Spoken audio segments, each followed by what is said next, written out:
ನಮಸ್ಕಾರ ಪ್ರೀತಿಯ ವೀಕ್ಷಕರೇ.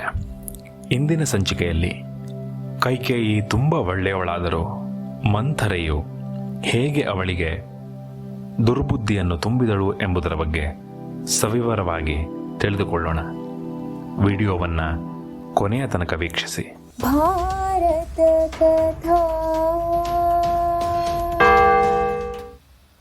ಅಕಸ್ಮಾತಾಗಿ ಅಯೋಧ್ಯ ರಾಜಧಾನಿಯು ದಿವ್ಯವಾಗಿ ಅಲಂಕರಿಸಲ್ಪಟ್ಟುದು. ಎಲ್ಲೆಲ್ಲೂ ಓಲಗ ತಾಲ ಮೇಳಗಳಿಂದಲೂ ಕೋಲಾಹಲದಿಂದಲೂ ನಗರವಾಸಿಗಳೆಲ್ಲರೂ ಪರಮಾನಂದಗೊಂಡಿರುವಂತೆ ತೋರುತ್ತಿದ್ದುದು ಕೈಕೇಯಿಯ ಬಳಿಯಲ್ಲಿದ್ದ ಮಂಥರೆ ಎಂಬೊಬ್ಬ ದಾಸಿಗೆ ಅತ್ಯಾಶ್ಚರ್ಯವುಂಟು ಮಾಡಿತು.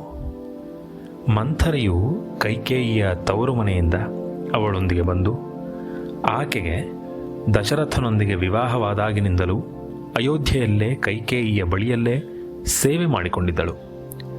ಅವಳಿಗೆ ಸ್ವಾಭಾವಿಕವಾಗಿಯೇ ತನ್ನ ಒಡತಿಯ ಸವತಿಯರಾದ ಕೌಸಲ್ಯ ಸುಮಿತ್ರೆಯರಲ್ಲೂ ಅವರ ಮಕ್ಕಳಲ್ಲೂ ಅಸೂಯೆ ಇದ್ದಿತು.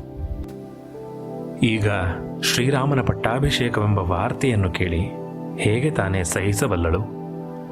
ಒಡನೆ ದೈವ ಮಾಯೆಯಿಂದ ಅವಳು ಶ್ರೀರಾಮನ ಈ ಪಟ್ಟಾಭಿಷೇಕ ಕಾರ್ಯಕ್ಕೆ ವಿಘ್ನವನ್ನುಂಟು ಮಾಡಬೇಕು ಎಂದು ಮನಸ್ಸಿನಲ್ಲಿ ನಿಶ್ಚಯಿಸಿದಳು.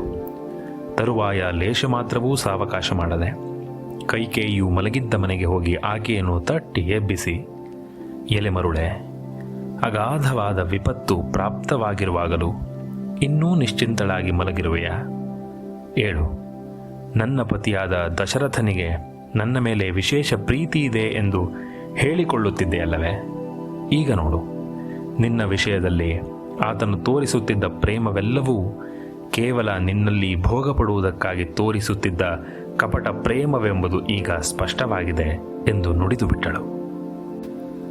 ಕೈಕೇಯಿಗೆ ಮಂಥರೆಯಾಡಿದ ಮಾತಿನ ಅರ್ಥವೇನೆಂಬುದು ಗೋಚರವಾಗಲಿಲ್ಲ. ಸುಮ್ಮನೆ ಕುಳಿತಳು. ನಿನ್ನ ಗಂಡನು ನಿನ್ನ ಸವತಿಯ ಮಗನಾದ ಶ್ರೀರಾಮನಿಗೆ ನಾಳೆ ಪಟ್ಟಾಭಿಷೇಕ ಮಾಡಬೇಕೆಂದು ಏರ್ಪಡಿಸಿದ್ದಾನೆ. ನಗರವೆಲ್ಲವೂ ದಿವ್ಯವಾಗಿ ಶೃಂಗಾರವಾಗಿದೆ. ಎಲ್ಲೆಲ್ಲೂ ಜನರು ಕೋಲಾಹಲ ಮಾಡುತ್ತಾ ಪಟ್ಟಾಭಿಷೇಕದ ಸಂಭ್ರಮದಲ್ಲಿ ತೊಡಗಿದ್ದಾರೆ.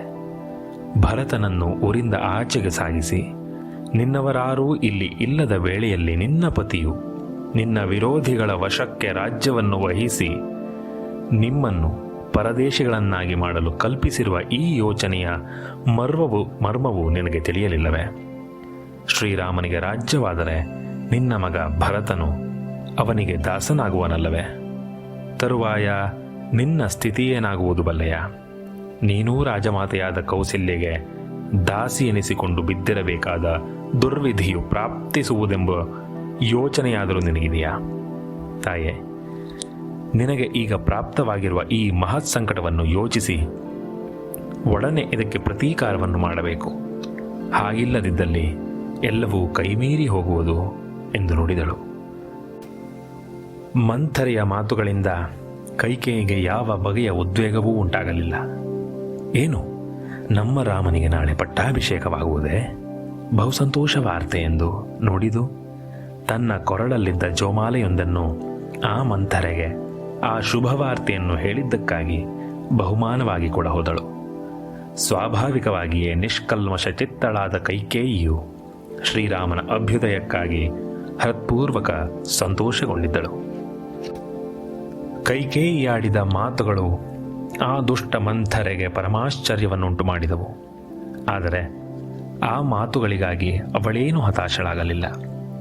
ಎಲೆ ಹುಚ್ಚಿ, ಸರ್ವನಾಶಕರವಾದ ಸಂಗತಿಯನ್ನು ಕೇಳಿಯೂ ಇನ್ನೂ ಸಂತೋಷಗೊಳ್ಳುತ್ತಿರುವೆಯಲ್ಲ ಎಂದು ನಿನ್ನ ವಿಷಯದಲ್ಲಿ ಪರಿತಾಪ ಉಂಟಾಗುತ್ತದೆ. ನಿನ್ನ ಮಗನಿಗೆ ದಾಯಾದಿಯಾದ ರಾಮನ ಪಟ್ಟಾಭಿಷೇಕವು ನಿನಗೆ ಸಂತೋಷವಾರ್ತೆಯೇ? ಚೆನ್ನಾಯಿತು. ಸವತಿಯ ಮಕ್ಕಳಿಗೆ ಶ್ರೇಯಸ್ಸನ್ನು ಬಯಸುವುದು ನಿನ್ನ ಮಕ್ಕಳಿಗೆ ಮೃತ್ಯುವನ್ನು ಬಯಸಿದಂತೆಯೇ ಎಂದು ಯೋಚಿಸಲಾರೆಯ?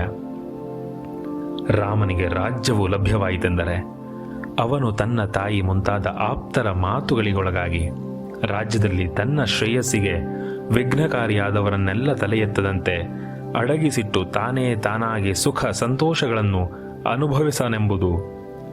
ಆಗ ನಿನ್ನ ಮಗನು, ಅವನನ್ನು ಹೆತ್ತ ನೀನು, ನಿನ್ನನ್ನು ಆಶ್ರಯಿಸಿದ ನಾವುಗಳು ಬೆಳಕಿನ ಮುಖವನ್ನು ಕಾಣಲರಿಯದೆ ಕತ್ತಲೆಯ ಗೂಡುಗಳಲ್ಲಿ ಗೂಬೆಗಳಂತೆ ಎಲ್ಲೋ ಒಂದೆಡೆ ಅನಾಮಧೇಯರಾಗಿ ಅಡಗಿದ್ದು ಜೀವಿಸಬೇಕಾಗಿ ಬರುವುದೆಂಬುದು ನಿನ್ನ ಬುದ್ಧಿಗೆ ತೋರುವುದಿಲ್ಲವೇ? ನಿನ್ನ ಸವತಿಯು ರಾಜಮಾತೆ ಎನಿಸಿಕೊಂಡು ರಾಜ ಠೀವಿಯಿಂದ ಮೆರೆಯುತ್ತಿರುವಲ್ಲಿ ನೀನು ಮಾತ್ರ ಅವಳ ದಾಸಿಯಂತೆ ಕೈಕಟ್ಟಿಕೊಂಡು ನಿಂತಿರಬೇಕಾದ ದುಸ್ಥಿತಿಯು ನಿನಗೆ ಪ್ರಾಪ್ತಿಸಬೇಕೆ ಎಂದು ಮುಂತಾಗಿ ಬಹುಪರಿಯಿಂದ ದುರ್ಬೋಧನೆ ಮಾಡಿದಳು. ಮುಂದಿನ ಸಂಚಿಕೆಯಲ್ಲಿ ಮಂಥರೆಯ ದುರ್ಬೋಧನೆಯಿಂದ ಅಯೋಧ್ಯೆಯಲ್ಲಿ ಏನೆಲ್ಲ ತೊಂದರೆಯಾಯಿತು ಎಂಬುದರ ಬಗ್ಗೆ ಖಂಡಿತ ತಿಳಿದುಕೊಳ್ಳೋಣ. ನಮ್ಮ ಚಾನಲ್ಗೆ ತಕ್ಷಣವೇ ಸಬ್ಸ್ಕ್ರೈಬ್ ಮಾಡಿ ಸಂಪೂರ್ಣ ರಾಮಾಯಣದ ಬಗ್ಗೆ ನಿಖರವಾಗಿ ತಿಳಿದುಕೊಳ್ಳಿ.